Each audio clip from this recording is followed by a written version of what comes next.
Thanks, God, and good afternoon, everybody. It's my pleasure to walk you through the successes we've had in our company, and certainly when we think about our presentation at the ASCRS version of this meeting just at the beginning of the year, relative to where we are today, it's night and day. We've gone through a major roller coaster ride that, well, maybe we were prepared for. Certainly I wouldn't wish on too many folks.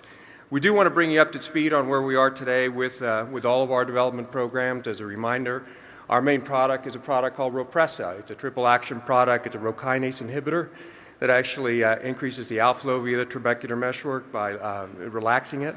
And it's also a norepinephrine transport inhibitor, which decreases the amount of fluid being produced, and then also drops the episcleral venous pressure, which may explain a unique action of our drug in terms of actually working better as the patient's pressures drop. And its unique activity, certainly relative to the prostaglandins and timolol. Well, I'll talk today about not only Rhopressa and the fact that we're moving forward with filing an NDA for our product in roughly about a year or so from now, but also we'll talk about Rakatan, which is a combination of Rhopressa with latanoprost. We just entered phase 3 trials this year. In addition to that, we're trying to build a pipeline. Our goal is to have 1 or 2 products in the pipeline, in the clinic, when we actually launch Rhopressa in 2017. And we're doing that by looking at our own internal set of molecules. We have roughly 3,000 or 4,000 molecules we've characterized. We found one in there which we designated as AR13154, which is a small molecule, which again, a Rho-kinase inhibitor, but it also inhibits JAK2 as well as PGF receptor beta, and we think it'll be useful for the treatment of wet AMD. We've been in licensing various products. One of them you heard about earlier today, where we brought in some technology from Graybug for the delivery of our small molecules to the back of the eye. We're very, very excited about that. We'll talk a little bit more about that in just a second. And also we brought in a beta amyloid small molecule for the treatment of neuroprotection and dry AMD, which again we're hoping we'll be able to deliver to the back of the eye. So with Rhopressa, as I said, we completed 2 phase 3 trials. One of them, Rocket 2, was very, very successful. And that'll be the pivotal trial with which we file the NDA for the QD version of our product. And Rocket 1, which is the original trial that we reported on roughly in April of this year, we'll be using the information from that trial as supportive. We do have a lot of data coming out on safety, and we should have a report on that sometime towards the end of this year, beginning of next year. And we also are finishing up all of our manufacturing activities, stability work, et cetera, so that sometime in Q3 of next year, we'll be able to file the NDA for Rhopressa. In addition to that, we do have a couple of other programs that are going on with Rhopressa. One of them is Rocket 4 that we started this year. It's a 6-month safety and efficacy trial with another 90-day readout for both efficacy and safety. That is not needed for our NDA filing. We'll simply file it to the IND whenever that trial finishes up. But it will provide us with quite a bit of additional safety data, roughly 600 patients on drug for 6 months, which we'll need as supportive data for our filing in Europe. All of our trials were non-inferiority trials versus timolol. Like any other of these trials, we basically took the drug, we washed out the patients, put them on one arm or the other, and then tracked them out over a 90-day period. We had to be non-inferior over 9 time points, and we were able to do that, as you could see, in a very consistent manner between both Rocket 2 and Rocket 1. So with Rhopressa, we were able to prove that the drug worked once a day. We think the triple mechanism of action played out well, especially as we saw continued enhancement in efficacy as the pressures drop. We do have quite a bit of extra work going on today in terms of dressing up or looking at other characteristics of the drug, which we think will end up being very beneficial for our patients as we look at those, including its anti-fibrotic effect and the way that it actually enhances the perfusion of the aqueous humor through the trabecular meshwork. We do have an investor day. This will be our second investor day that we'll be planning, and it'll be actually tomorrow. And so we do expect to share additional data on our products then. In addition to that, we're working on Rakatan. This is a combination with latanoprost, as I mentioned.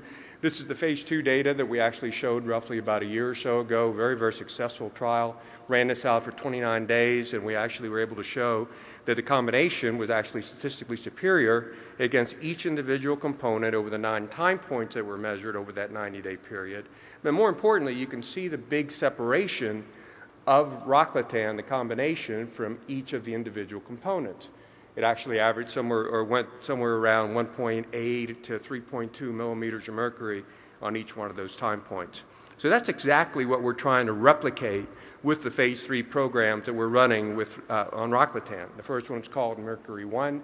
It's actually ongoing today. We have roughly a couple hundred patients that have already been randomized into that trial. It'll run for a 12-month period because we are trying to get safety here, but it's actually a 90-day efficacy readout, which will occur sometime in the middle of next year. We do have, again, the superiority of Rakatan versus each of the individual components. Sometime in Q2 of next year, we'll actually start a program called Mercury 2, which is the same as Mercury 1, but no safety component to it. It's just simply a 90-day efficacy trial, and so that'll be the second of the 2 pivotal trials that we have in the United States. In Europe, we'll actually start Mercury 3, which is a combination trial. It's actually an inferiority of our product, Rakatan, with a known combination in Europe. That'll start sometime towards the end of this year, beginning of the end of 16, beginning of 17, and so that'll be used for European filing only. In addition to that, we're trying to look at what else Rhopressa does. This is an example of some of the work we've done on human trabecular meshwork cells, showing its anti-fibrotic effect. On the extreme left of the slide, you see how, on a control basis, we look at various markers of fibrosis. We then introduce a known fibrotic agent. You see how it all lights up. And on the extreme right, we actually add Rhopressa to it, and you see how we dampen the effect. And so, we're doing quite a bit more work showing additional work on the human trabecular meshwork cells, hoping to get this into some sort of human trials and be able to move this forward, just to see what happens and the benefits we bring to the patients. In addition to that, these are 2 cadaver eyes. You can see the one on our left where it lights up, and that's basically, we've got beads that actually light up. We can see where our drug actually goes through and gets perfused, not only through the trabecular meshwork, but all the way through the episcleral venous system, as opposed to the one on the other side where you see that there's no activity at all. We're very, very excited about some of this early work. We're still trying to figure out how to link this back to actual human trials and human benefits, and we'll do that over the next few years. In addition to that, we looked at our multiple thousand molecule library, found one we designated as AR13154, which is, as I mentioned, it's a triple action Rho-kinase inhibitor, JAK2, PDGF receptor beta. Looked at it in a pretty traditional preclinical AMD model, and we found that we were as successful in reducing the neovascularization area in rats about the same extent as we saw with Eylea. It is a small molecule, so obviously we need to figure out a way to keep it into the back of the eye. So as you can imagine, that's one of the reasons why we went out and started in licensing back of the eye technologies, where we could actually provide a delivery of our small molecule to the back of the eye over about a 6-month period or so. We're very excited about the relationship we have with Graybug.